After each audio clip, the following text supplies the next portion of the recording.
ऊंची मंदिरवा शिव गुरु नीचे रौर दुआरिया हो कि शिष्या राउरना। ऊंची मंदिरवा गुरुजी नीचे रौर दुआरिया हो कि शिष्या राउरना। हो कि शिष्या राउरना। गुरुजी खाड़ा बाई दुआरिया हो कि शिष्या राउरना। गुरुजी खाड़ा बाई दुआरिया हो कि शिष्या राउरना।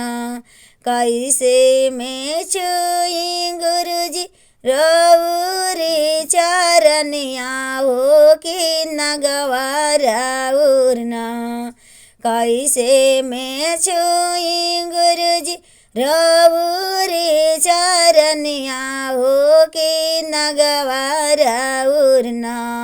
हो कि नगवा राउरना। गुरुजी छे केलन दुआरिया हो कि नगवा राउरना। गुरुजी छे केलन दुआरिया हो कि नगवा राउरना। कैसे के चढ़ाई गुरुजी गंगा ही जलवा हो बस बोलवा राउरना।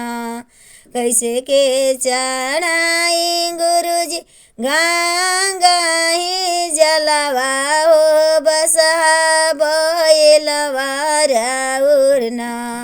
बस बोलवा राउरना। गुरुजी छे केलन दुआरिया हो बस बोलवा राउरना। गुरुजी छे केलन दुआरिया हो बस बोलवा राउरना।